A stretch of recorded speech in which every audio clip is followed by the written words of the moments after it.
Alright guys, TacticalRab again today. Hope you're doing well and enjoying your day so far. Scrappy and Shotzzy getting into it last night after Shotzzy shoots Scrap's body. Scrap says, look, hang on a second, mate. You've not want to map this stage. What are you talking about trying to shoot my body? But also lots of discussion on KennYY. Shotzzy also revealing KennYY will not be changing roles from the second AR to the SMG. That is not part of OpTic's plan for this massive turnaround. What is their plan? I don't know. I don't know if they know. Very much into your thoughts in the comments. Hit the like button if you enjoy. Subscribe if you're new as always. I would greatly appreciate it. First of all, a couple of interesting challenges results. Here was Dylan Rex cooking. There has just been, of course, a lot of talk about, let's say, his teammate Fellow as to where OpTic may or may not go if they need to make a change. Because looking elsewhere in the league right now is a serious challenge. Who do you get? Ben mentioned maybe you try and get Kismet. That actually may be a good option. I think if you were to try and buy anybody out that could be available, Kiz would not be a bad shout. Apart from that, of players in the league, okay, maybe ideally you want to get Sib, but, you know, good luck making that happen, right? Like, the top teams are going to keep hold of their talents. Okay, Cloud9 might not be a top team, but they're better than OpTic right now. So, other players in the conversation, obviously there's a couple of guys on the bench. Hook is out of the league, Skies is on the bench. Maybe there's a couple of options there, but then you're looking to challenges and you're trying to find a Ghosty. And is there really a Ghosty in challenges? Maybe you want to bring in someone with a different mind about the game. Fellow could be that type of guy. Dylan Rex has been cooking. I don't know where they go from here. It's difficult to argue. Speaking of Scrappy, by the way, this is pretty cool graphic that the CDL put together in terms of pacing leaders here. And no real surprise, JoeDeceives, HyDra, Estriel, Gwinn, Nero, Neptune, Shotzzy, all SMG players playing at some serious pace. But Scrap's right up there as well. And this, to me, is the impressive thing about Scrap.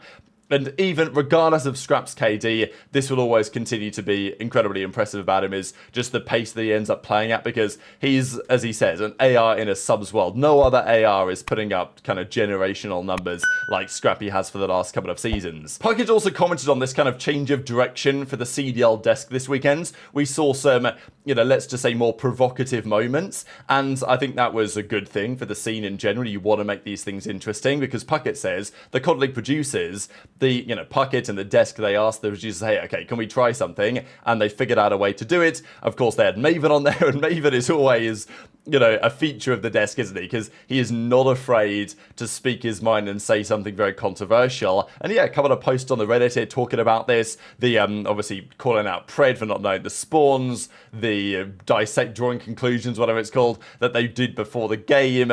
A couple of clips here from Maven when, well, he was asking Nameless, like, who do they play next? And Nameless said it's Thieves. So Maven kind of couldn't believe that. So I thought this was kind of nice to see really here. And as Puckett says, you know, through mid-map 1, they said, okay, can we make this happen? And then they made it work. Now this, however, I will say, was, I mean, this even was a bit of a too hot of a take for me, I'm not going to lie. So they did their top players ever hot takes before everything got underway.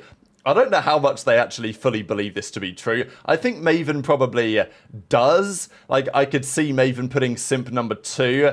Look, I personally don't think that if Simp wins this year's World Championship, he's magically number 1. I think that's a lot of recency bias in there. Kremp dominated the sport for so many years. And, you know, Scump's there too. Is Simp top 5 for me now? I think he probably is. Is he top 2 or top 1? I mean, I thought that was outrageous. Not in my opinion. I rate Simp incredibly highly. And from the very first day I watched this kid play COD, I was like, you know, this is a level of COD that I've very rarely, if ever, seen. But in terms of accomplishments and success so far, and I know that it's more difficult to win nowadays in the CDL because there are fewer events and stuff like this, I still thought this is a bit outrageous.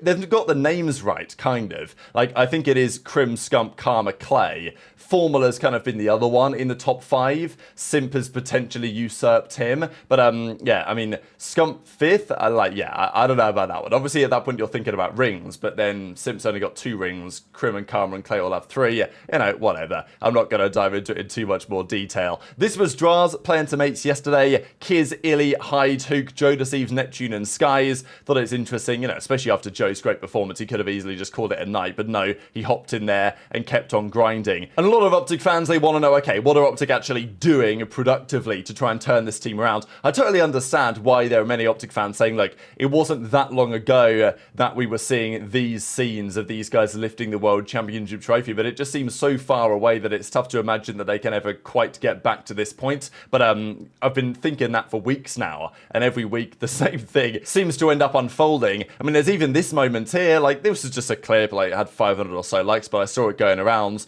And, okay, KennYY's not really prepared for this gunfight. Sure, he gets gunned here by Insight.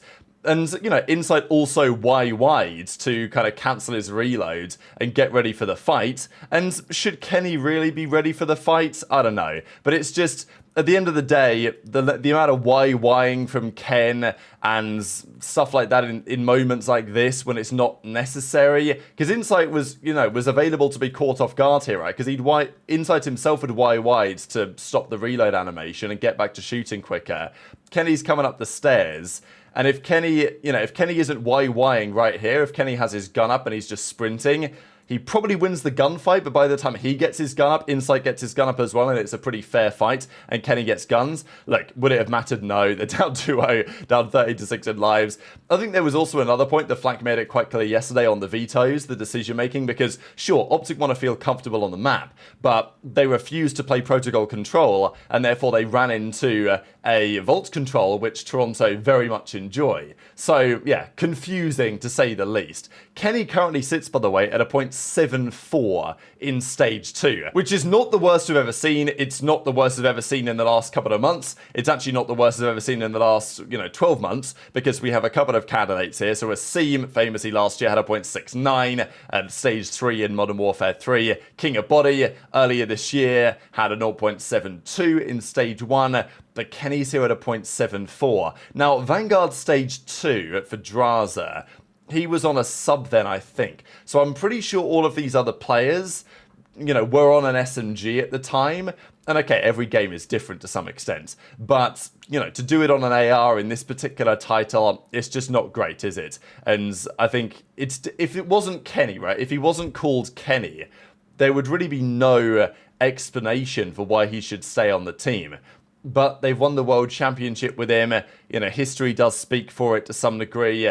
I can't believe we're still having this conversation in some respects, because we were having this conversation 2-3 weeks ago and it was like, wow, this is so bad, they might have to bench him. The same thing has happened. In some sense, they look worse. And yet, the conversation still remains the same. It's almost coming out the other side now of saying, well, they keep losing, but they don't seem to be doing anything about it, and they're probably going to run it out to the major. I think the ring ceremony is definitely part of the discussion here as well. I made the point on the podcast a little while ago about whether the ring ceremony was affecting their decision to actually keep the roster together. Look, I don't know if that's true. I hope that it's not true, right? But at this point, genuinely, who knows? As, Rafi says here, the OpTic, what's the venue going to look like if OpTic get bombed out on Friday? Because they're going to turn up to this ring ceremony. I don't know if they're going to have to make this a bit more low-key now. Maybe OpTic are going to walk out on the main stage, Hitch will be banging the drums, and they'll, somehow recapture Champ's form from last year. But there's not really any evidence to suggest that's actually going to be true. And I wonder what the crowd reaction to this will be. I'm sure that I'm going to see lots of you guys there in Dallas for the ring ceremony. And, what are the crowd going to, is it going to be a celebration of the results? Because ideally, OpTic are going into the event as one of the favourites to win a home event effectively for them. The crowd, they do the ring ceremony, they collect their rings on the stage. The crowd's absolutely buzzing about it. The boys are hyped for the weekends. But instead it's going to feel very strange, because they're not even going to play on the Thursday, because they're going to start in the losers brackets. They're going to play their first game on Friday. They may lose that game immediately and be straight out of the tournament, right? Because they're not going to get the luxury of playing Falcons in that first losers round game. They will play a team that loses in the first side of winners. And actually, we can have a look in a second who that might potentially be, because OpTic are probably going to be the 12th seed. They may not, they may be the 11th seed. So if they're the 11th seeds, they either play the loser of 3 or 6 seeds, and if they're the 12th seed, they play the loser of 4 or 5. So they are going to play in the first round of losers a pretty good seed. They are not going to play a bum team, basically. And it's bad when you've got Ravens in the replies saying, how about on a scale of 0 to 15, and people are like, oh my god, we've got the Ravens clowning us at this point. And obviously Scrappy is going to clown them as well. He gave his thoughts the other day on what they should do about it. His thoughts are, if you're in this bad of a slump, just take a few days off the game and come back slightly fresh-minded. I think for OpTic, the tricky thing about that is, if there was a time to do that, it was probably a little while ago now. It was probably a couple of weeks ago. when things were really getting out of hand, but they were at least maybe salvageable, and there was a feeling of, okay, maybe we take a few days off, reset, have a, refreshed mindset of how we're going to think about the game, get back into practice, and really, give it our best. Can they really do that now? Like, realistically, they've had weeks of this absolute shambles.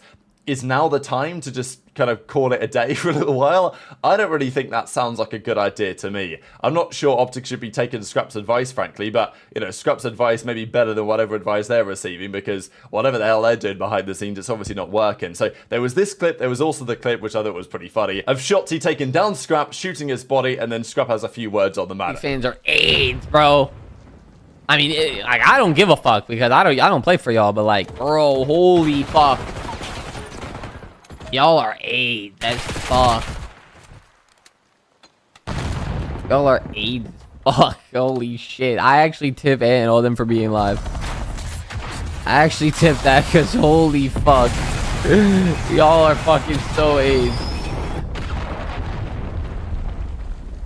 I'm used to this shit, bro. Since the moment I stepped in the league, my chat has been AIDS as fuck literally for 3 years straight. So I'm used to this shit.